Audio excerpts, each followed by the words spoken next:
I just finished filming the last clip for my final week of English class vlog, and now I'm just gonna start this vlog right away. I promise I don't wear the same hoodie every single day. I will change at some point. It's not gonna be today, but it will happen. Heyo, it's Oishu, welcome back. I'm on spring break, finally. Our spring break got moved because of the panoramic, and we are finally having it. We normally have it in March. Now it's April, so I have a week off. My plans for this week, I do have to finish my final presentation in English class. Hopefully I can bang that out in like a day and then be done with it. I'll probably do that on Tuesday because I want a few days off. Something else I want to do this week is I want to read. I have a number of things that are on my list right now that I am wanting to get to quite soon, so hopefully I'll be able to do that. But the primary thing that I want to do this week is watch as many movies as humanly possible.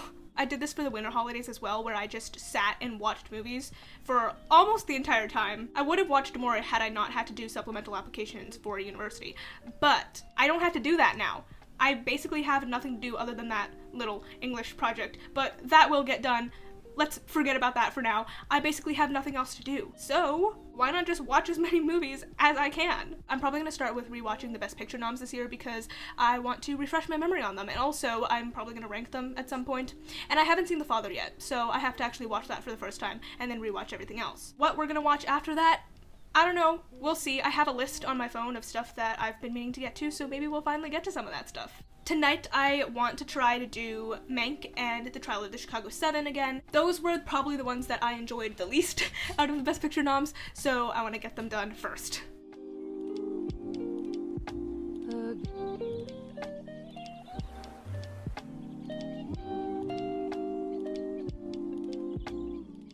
Good morning, it's Saturday, and I'm waiting for some tea to get done boiling, so I thought I'd talk about what I watched last night. As you saw, I watched Mank, and I also watched The Trial of the Chicago 7.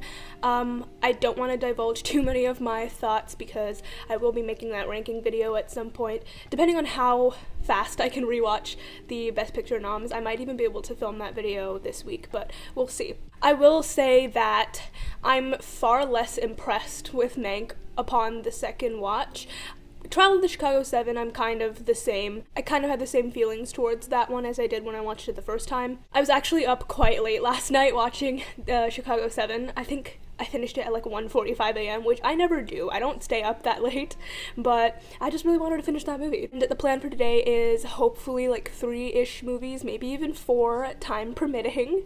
Remember yesterday how I said I didn't have any like applications or anything to fill out this time around? Yeah, I lied.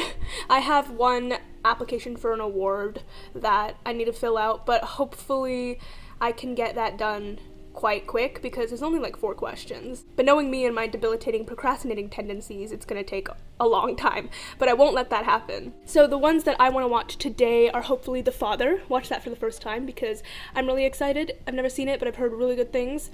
Then I want to rewatch Promising Young Woman and Nomadland, and if we got the time, maybe even Sound of Metal. I do want to read though, so I might hold off on Sound of Metal. Hello. I'm going to shower. Okay. Is this gonna make a video? If you want it to. If you make it funny. You're not funny though. Me just popping up out of nowhere? Is this done? I think it's done. I'm gonna pour it. Okay, that's the plan.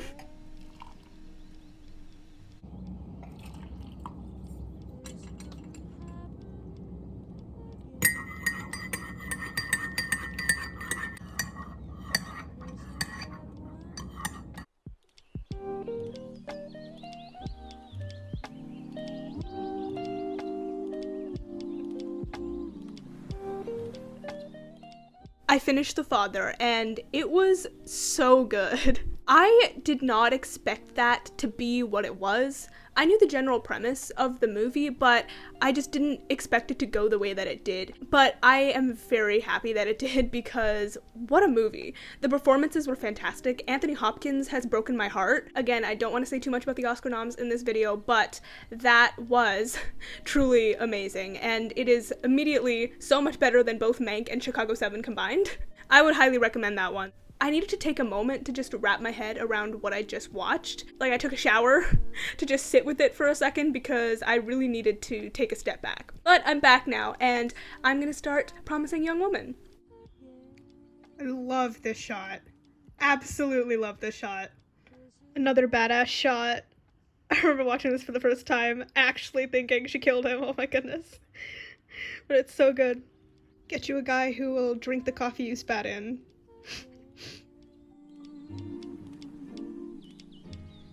This is that one.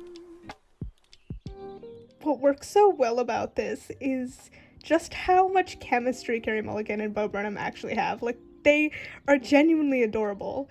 And so it makes you fall in love with their love. Both times that I'm watching this, I'm falling in love with their love.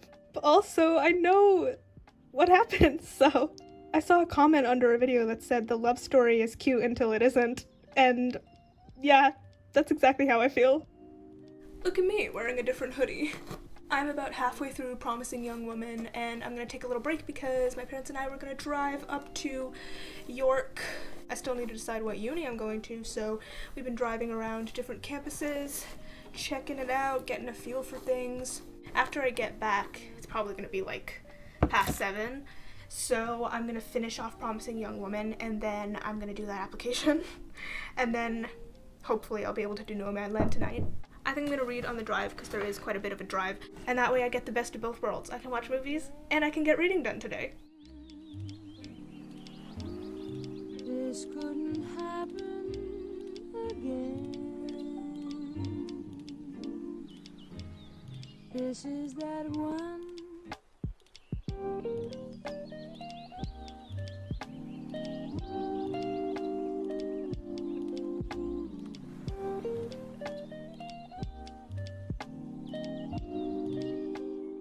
Hi, it's Sunday, and I have a different hoodie on. I finished Promising Young Woman last night, and for the most part, I enjoyed it just the same as I did the first time that I watched it. I will say that it's not as shocking the second time around because I already know it's gonna happen, so a lot of the what the hell moments I had the first time didn't really have them the second time because I already knew the way that the story was going. But it was still extremely fun to watch, and there's so much that this movie does well. Because I wasn't as focused on how crazy the narrative was, I was able to focus a little bit more on the directing and the writing, and they are truly really great. I think this movie is written very well. I think it tries to do this sort of topic justice, and I think it does it well. That reversal, like 3/4 of the way through, is still fantastic. Even though I knew it was coming, it still hits perfectly.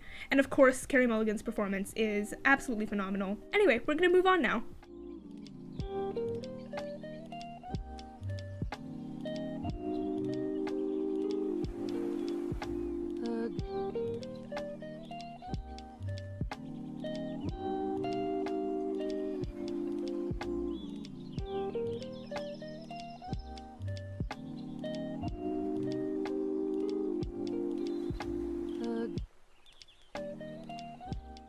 I absolutely love this scene. It's just so calming. I finished Nomadland, and I'm a mess once again. I don't even want to say anything. It's so beautiful. I really don't have anything other than that to say. It's such a healing film, and you need to watch it immediately. Hello, it is Monday. I watched Sound of Metal last night, and I didn't film it because I totally forgot. But just know that I watched it, and I loved it just as much as I did the first time. Now I'm gonna watch Judas, and then Minari, and then that's it for the Oscar noms. Or at least the Best Picture noms. And then we can move on to other things. This is hands down one of the best scenes of the movie. It's chill-inducing. Absolutely incredible. The layers to this scene, the 3 different perspectives that we're following in this scene, it's so well done. I can't get over it. I can't get over it. Alan Kim is a national treasure, and we need to protect him forever.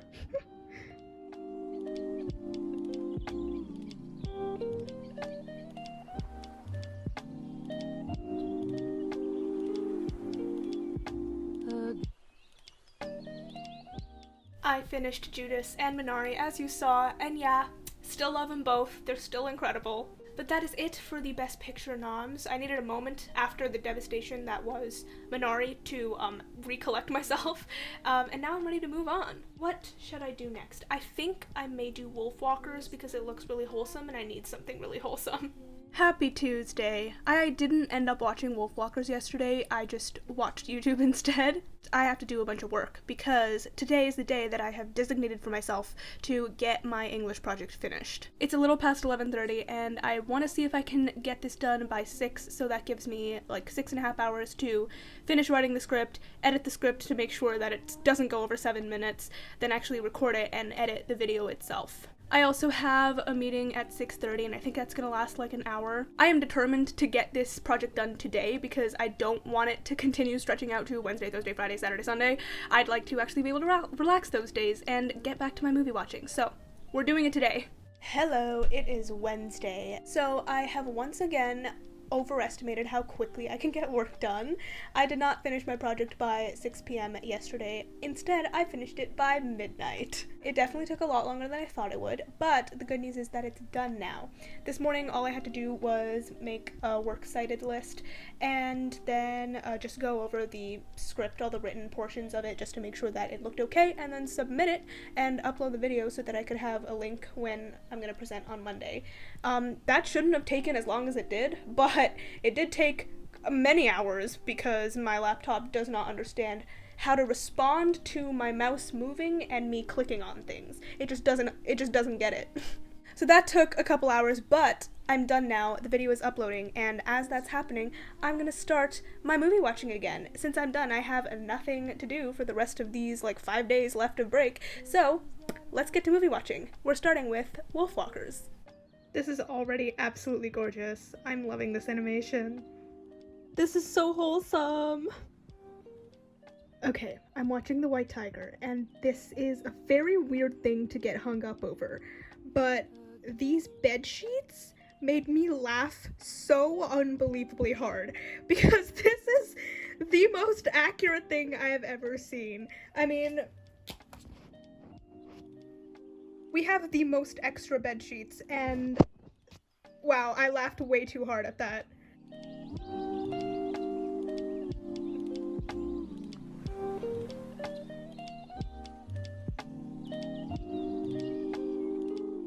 It's hot in here because I just cleaned my room and now I'm drinking tea, so I'm sweating a little bit. Hello, happy Thursday. Yesterday, I watched 3 movies, starting with Wolfwalkers, as you saw. I really enjoyed Wolfwalkers. Like I said before, the animation was absolutely beautiful. I really loved the 2D hand-drawn-esque design to it. I thought it was so cute and whimsical. The colors were absolutely gorgeous. I thought it was the perfect way to tell this story. I think Wolfwalkers is an actual Irish folktale, which I thought was really cool because I learned a little bit about folktales, and I think, yeah, everything about it was so well done. The voice actors were great all around. I was really impressed with the younger actors because they really brought it for this film. I don't have much else to say. I think it's perfectly like magical and whimsical. It talks about friendship and family and love. I really loved it. I gave it 4 stars. I think I would have given it more if I had been able to watch it in a better way, which I'll get to that. It took me a lot longer to watch Wolfwalkers than I thought it would because halfway through I had a meeting with some of my friends. We had a council thing to do. We just run a writing contest with our council and our school, and we had to go through all of our submissions to choose the winners. So that took a couple hours, but we did it, and then I went back to Wolfwalkers after. So that little break in between probably hindered my viewing experience of it a little bit. I still really liked it, and I would definitely recommend it if you're looking for something light and fun and whimsical. Then I watched possibly the very opposite of Wolfwalkers, which was The White Tiger. This had been on my list ever since it came out on Netflix, and I just hadn't gotten around to it, so I finally watched it. I guess that's what this entire week is watching the things that I haven't been able to watch yet.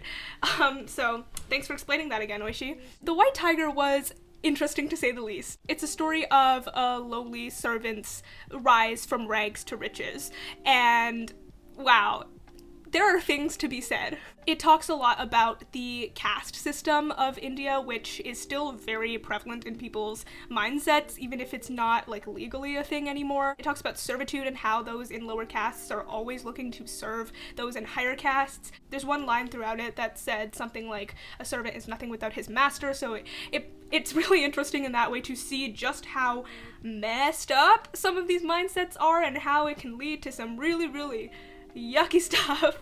I will say that hands down the highlight of this film is Adarsh Gaurav. He carried this movie. This is the first thing I've ever seen him in, and I immediately want him to be in every movie ever. I'm convinced that this would not have been half as good as it was without Adarsh Gaurav. He absolutely brought it. He was able to become this character and transform this person into someone that is interesting to watch. The character itself is interesting, but he's not always likable, and the fact that Adarsh Gaurav was able to both show the unlikable sides but then also make him likable for a majority of this film, that's a talent. Seriously, there are some scenes in this where I was just like, this guy, I'm so excited to see him in more things because this was amazing. All tea, all shade, I was kind of like, where's this guy's Oscar nomination? I would replace Gary Oldman's nomination with Adarsh Gaurav in a heartbeat. That is not even a question. I think it was very gripping from start to finish. I saw some people saying that they thought the last act did drag a little bit, and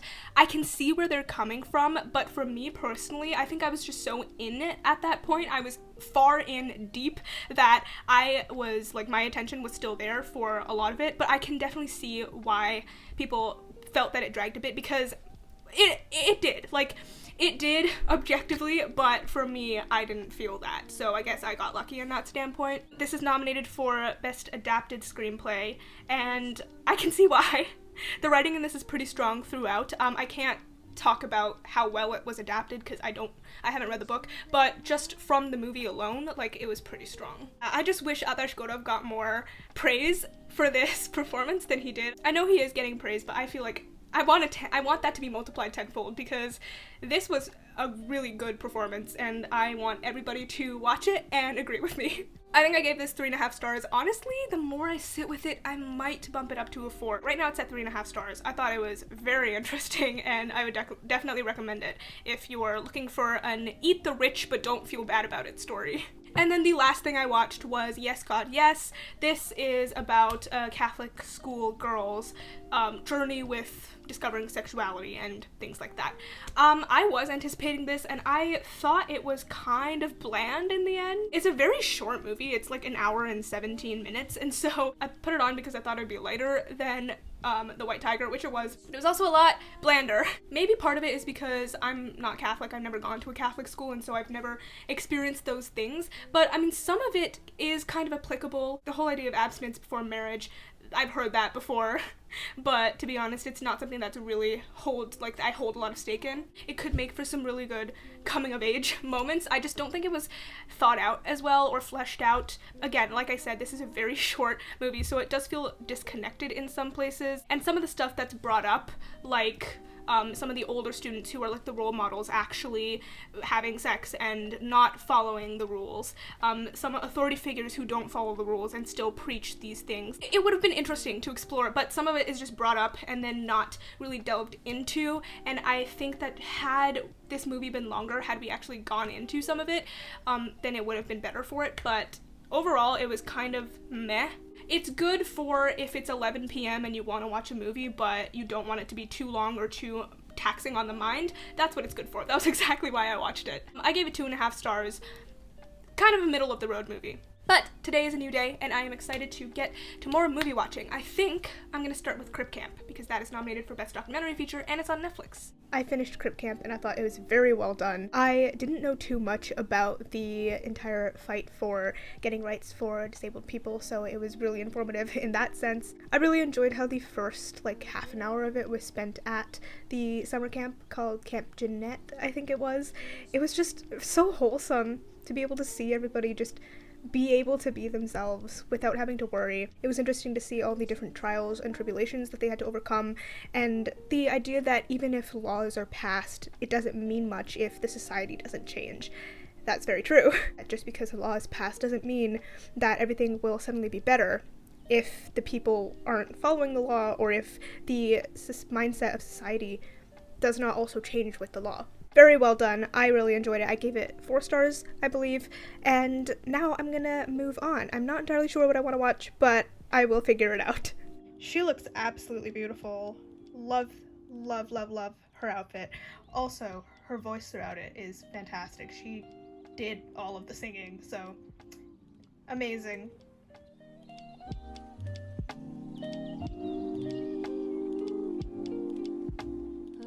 This entire movie has me so concerned over how unhealthy this is.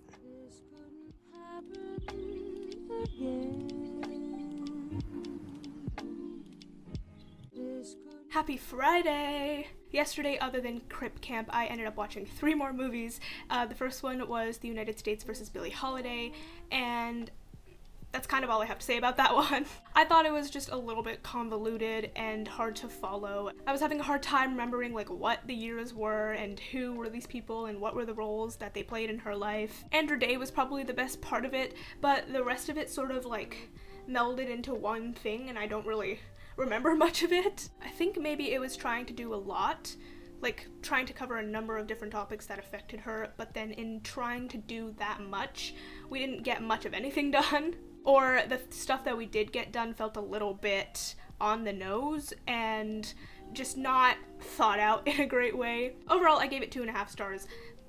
I don't really have anything else to say about that one. After that, I watched Shiva Baby, and oh my goodness, I loved that so much. Shiva Baby is just taking all of the anxiety you have ever felt in your life and then compressing it into 1 hour and 17 minutes. It was so well directed and written. The dialogue felt so natural and just awkward because of how natural it was, and it's like, this is a real conversation that I could have had with somebody. The directing was also incredible. It was claustrophobic and tight and just so awkward that you just wanted to get out no matter what.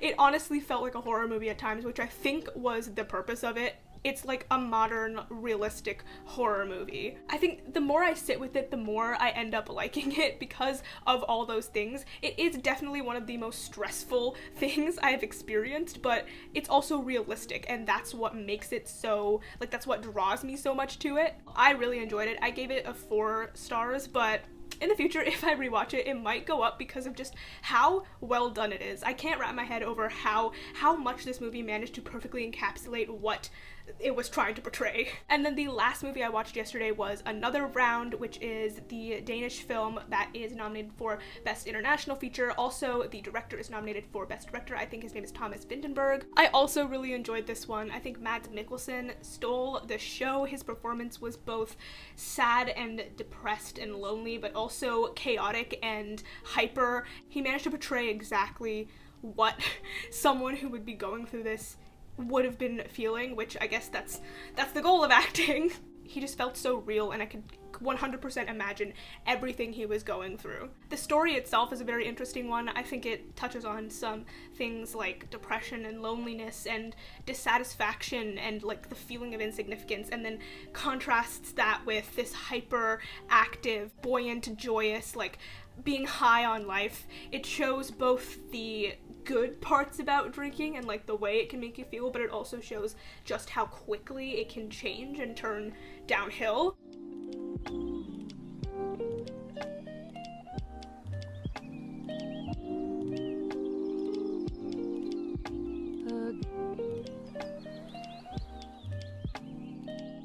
I really liked it. Mads Mikkelsen, once again, I feel like I would have given him an Oscar nomination if I could have.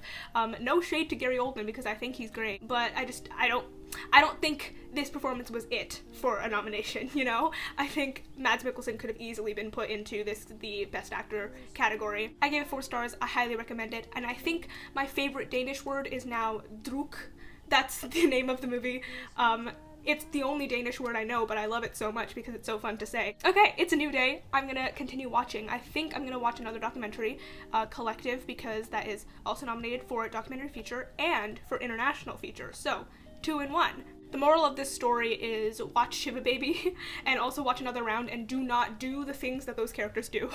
Hi, I'm on the floor because I felt like it. I finished Collective. It was different than I was expecting it was gonna be.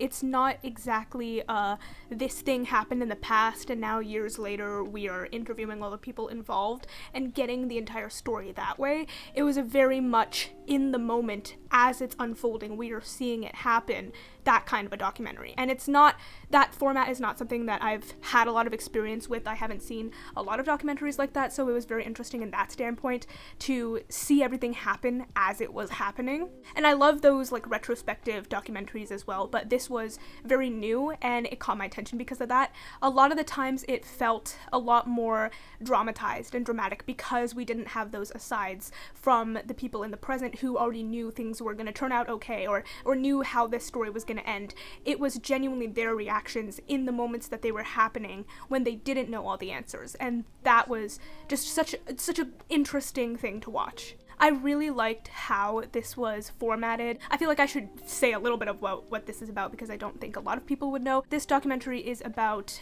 a huge fire that happened at a club in Romania called Collective, in which many people died. I think about 27 people died in the fire, and then 37-ish more people died in hospitals like weeks later, which was very strange. And so in total, I think 64 people died. It was huge, obviously devastating. But the documentary itself focuses on why those 37 people died in hospital when they're already in hospital. It was weird that they died weeks and weeks later. The entire documentary follows the scandals and the conspiracies and everything coming to light from this very corrupt system that Romania had going on. I liked that the first part of the documentary followed the reporters and the press trying to uncover all of these secrets, and then after all of that was brought to light, that's when the Minister of Health, the new Minister of Health, that's when we started to follow him and saw him trying to fix everything that had come up from that. Saw him trying to take all of this information that had just been brought to light and trying to reform and trying to fix things. But then also, it's hard to fix something that has as many layers as this does, because that's another thing about this, is that it just keeps going. More and more and more just keeps building and building on this story until it's this huge convoluted mess of politics and people paying people off and the need for money over citizens' health. And you're watching this new minister trying to deal with all of this, asking yourself, well, how are you supposed to fix something that is so deep-rooted into the system? Well, it's not even rooted in the system. That is the system. This is a very, information-heavy documentary, and yet even though every second of it you're getting fed more and more information, it never feels like it drags. It's never difficult to follow, and I think that is a huge testament to the editing. I think the director did a fantastic job of capturing exactly what was going on when, and painting a huge picture of why this was so bad and how devastating it really is. And yes, it's interesting because it's this huge scandal and this story is breaking and you're watching it happen real time. I mean, it's years later now, but in the moment when you're watching the documentary, it feels like you're watching it happen real time. So of course it's really captivating because of all of this crazy stuff that's coming up, but it also makes sure to remind you that underneath all of this, behind all of this, are real people who are being hurt. We keep going back to the families of victims, back to survivors of the fire at Collective, and it is reminding you that this is really interesting, but also it's something that hurt a lot of people and is still hurting people. I highly recommend it. I thought it was so well done. I gave it 4 stars. Please watch it if you haven't. It's on Netflix and it's absolutely incredible, and I think you could really get something out of it. What am I gonna watch now? Funny you should ask. I am going to watch Shaun the Sheep Farmageddon. Now hear me out. Shaun the Sheep Farmageddon was nominated for Best Animated Feature, and I just really need to know, was animation that lacking this year, or is Shaun the Sheep just genuinely a fantastic, mind-blowing movie? I need to know, okay? I can't sleep because I'm thinking of Shaun the Sheep Farmageddon. I've never seen a Shaun the Sheep movie. This will be my first one, so let's see what I think about it. These animals just are wreaking havoc. This couldn't happen again. Hi, it's Saturday at like 7:20 p.m. I haven't watched a single movie yet today because I just haven't really felt like it. I've mostly just been watching YouTube, but now I'm gonna watch more. Also, I watched some stuff yesterday, which I will talk to you about at some point. I just don't have the brain capacity for it right now, so I'll probably talk to you about that tomorrow. But now I'm gonna watch a movie. And instead of watching some of the stuff that I have on my list that, I haven't gotten to yet, I'm gonna rewatch Parasite. Because I think I've held off too long on rewatching this masterpiece and I really just want to go back to it. So that's what we're doing. I love this movie way too much. I have the biggest, stupidest smile on my face the entire time. 100% best scene of the entire movie. Do not even argue with me on this. Again, this couldn't happen again.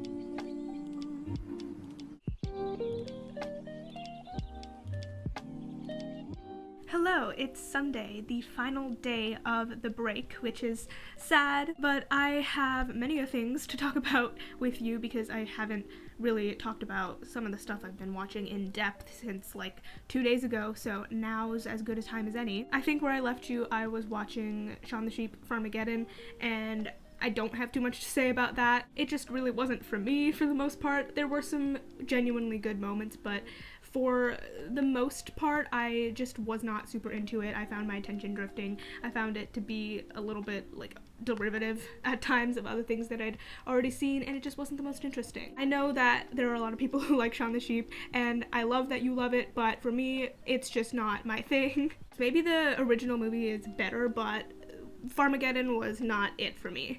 I gave it 2 stars. And then after that, I watched something that very much was it for me, which was Shithouse. This movie follows a freshman in uni who's having a tough time. He's very homesick and lonely, doesn't have many friends, and he spends a night with his RA, which actually turned out to be really good.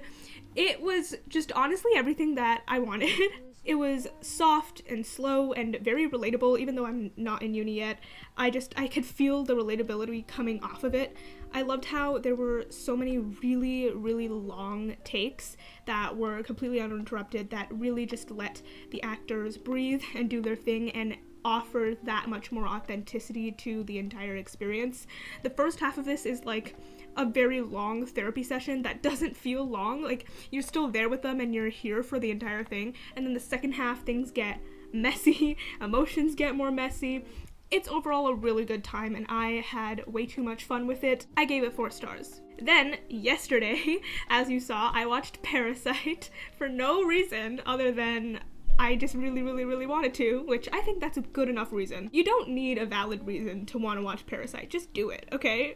This was like, what, my 3rd time-ish watching it? 3rd or 4th? I don't really know anymore.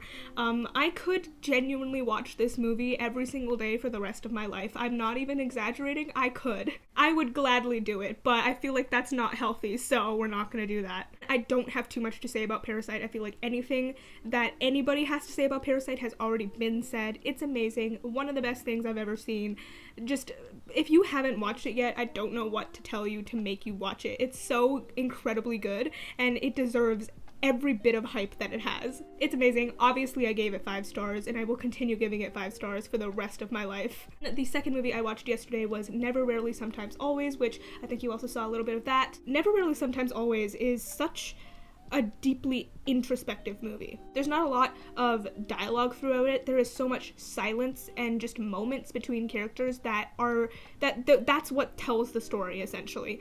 And I think it was a fantastic way to tell this story. This entire movie is about people and the connection that they have and just how difficult some of this stuff can be. I would probably say one of my favorite things about this is the silence. The performances are fantastic as well, but the silence is really what drives this movie home and makes it stick, because it's not often, I feel like, that you get a movie with this much silence that doesn't drag, that isn't boring, that isn't like you're looking at the runtime waiting for it to be over. It's genuinely just something that sucks you in and holds you the entire runtime. Really, really great. I gave it 4 stars, and I highly recommend it. Okay, since this is the last day of the break, we have to make the most of it. So, what am I gonna watch? I am not entirely sure just yet, but I will figure it out, and when I do, you'll see it.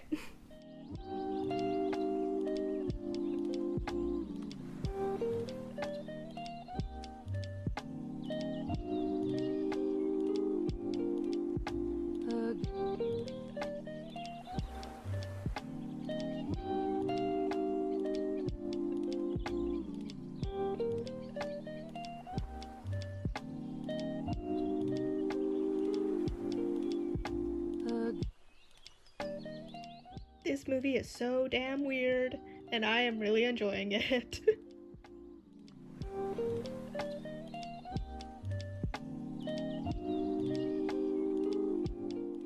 Like, so incredibly weird. I feel the need to really, like, drive that home. This couldn't happen.